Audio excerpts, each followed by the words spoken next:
ખબર નહીં આપણે ઘટકી, સદગુરુ મળે શાન બતાવે ખોદે અંતર ઘડકી.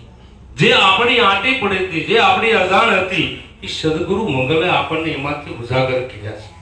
અને ઉજાગર કર્યા છે અને અહીંયા આપણી હાજરી છે એનો એ પુરાવો છે ને એનું એ પ્રમાણ છે. એટલે મહાપુરુષ એમ કહે છે કે આખું વિશ્વ એક પીડામણામાં પડ્યું છે અને આખું જગતના જીવો વિષયથી બંધાયેલા પડ્યા છે. ભિન્ન ભિન્ન રીતે 16 સૂક્ષ્મ કારણ, મહાકારણ ને કેવલ્ય, 4 દેહ. સદેહ કદાચ વિટમણા ન હોય તો કાંઈ નહીં, પણ સૂક્ષ્મ દેહ તો જરૂર ભરી છે ને ભરી છે. ક્યારે માટે? જ્યારે યુક્તિની અંદર એક મુદ્દો આવે છે એ સમયે, એ જો આપણી દ્રષ્ટિમાં હોય મોહનરામ મહારાજ, તો એમાંથી આપણે પારંગત થઈ શકીએ એમ છે, મુક્ત થઈ શકીએ એવું છે, નકર થઈ શકીએ એવું નથી. એ બાબત માત્ર રવિરામ મહાત્માએ થોડીક જ વાત કરી છે. સુન સનેહી નામ ભજ તજ માયા મોહ અભિમાન, રવિરામ એક નામ સે માનત અખંડિત મોજ. માત્ર એક દ્રષ્ટિ આપણને રવિરામ મહાત્માએ આપી, એમ હરિગુરુ સંતો આપે છે, એ મંગલદાસ મહારાજે પણ આપણને એક દ્રષ્ટિ આપી છે. અને એ દ્રષ્ટિ જો આપણને ન મળી હોત તો આપણે અહીંયા આવતા હોત નહીં. અને એવી મંગલદાસ નામની વ્યક્તિ ઉપર ખુબર આ ભારત દેશની અંદર છે. ઈ કદાચ નામને જો આપણે પકડી રાખ્યું હોત ને તોય આપણે ન વધાય. કારણ કે જે ઘાટ છે એ ઘાટની બલિહારી છે અને એ ઘાટનો મહિમા ઘણા એમ કે ગુરુ કાંક બીજો છે, એને ઓળખી લેવા જેવો છે. પિંડથી વર્ષે, બ્રહ્માંડથી વર્ષે, શિરગુણય નથી, નિર્ગુણય નથી. ઘણી પ્રકારની મહાપુરુષો વાત સત્સંગની વાત કરતા હોય, પણ જેથી તારી વર્તી જેથી ઘાટે વળગી ત્યારે તને એ સુરતીની પ્રાપ્તિ થઈ છે, નકર પ્રાપ્તિ થાય નહીં.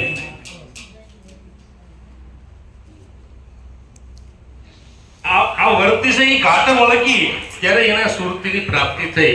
અને ત્યારે એ આદિ પુરુષના મુખમાંથી જે શબ્દ છૂટ્યો ને એની આરે આ સુરતા હોય ક્યાં સુધી વરે એવું નથી. અને જ્યાં સુધી આદિ નથી મળ્યો અને એમાંથી જે છૂટ્યો ને એ જ અનાદિ છે. આદિમાંથી જે પ્રગટ ગર્જના કરી ને એ જ અનાદિ છે. અને એ અનાદિના આ સુરતી વધી ગઈ, જેની સુરતા સુગડ સમેટે એના ઘટમાં સાહેબ બેઠે. સવારામ બાપા કહે છે, જેની સુરતા સુગડ સમેટે એના ઘટમાં સાહેબ બેઠે. આ તો આપી દીધું તન મન ધન ગુરુ શરણે, તો આમાં ક્યાંથી પાછો ભેટે?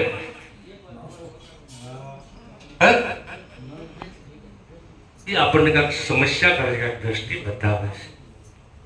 બહુ સરસ મજાની કાંઈ મોહનરામ મહારાજે વાત કરી હતી, આપણે તન મન ધન દીધું ત્યારે આપણે ક્યાં હતા? અને એ આપણે દીધું એ જોયું.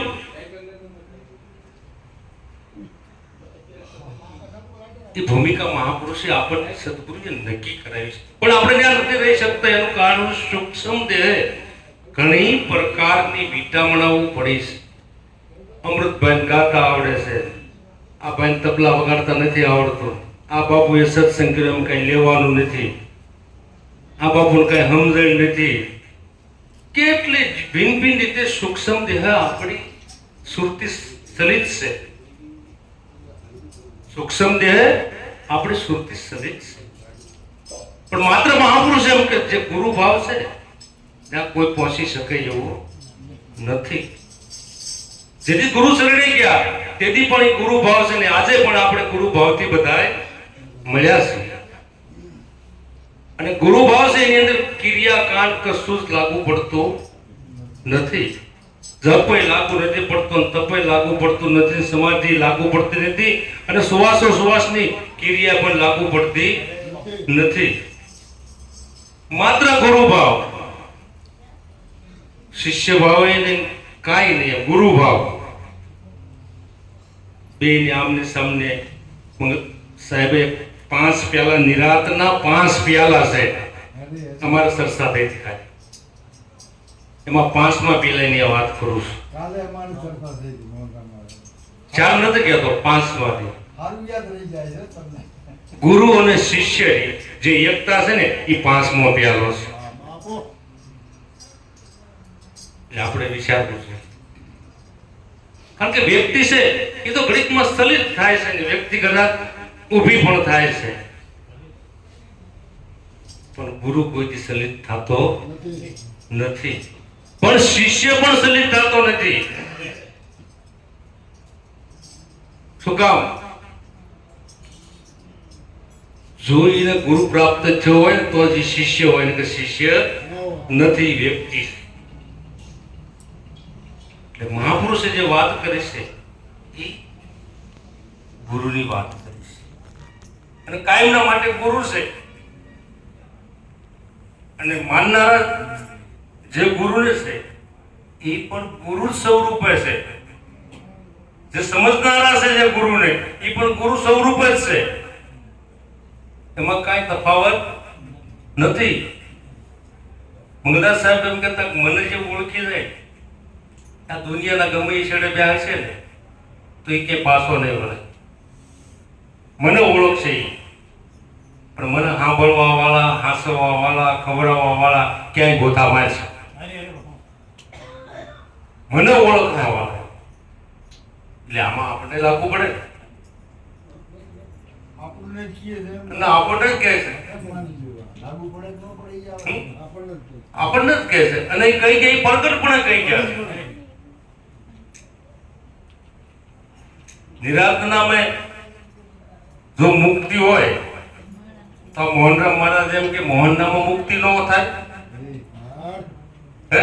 રામજીને સત્સંગ. તો નિરાતનામાં મુક્તિ થતી હોય તો મંગલનામાં મુક્તિ ન થાય. અને મુક્તિ તો જેથી સદગુરુ શરણે જ્ઞાન જ્યારે આ તન મન ધન અને ચોથો શીશનો સોદો કર્યો ને ત્યારે મુક્તિ થઈ ગઈ. વાટ જોવા જેવી રહી નથી. અને વાટ જોઈ વિકામણા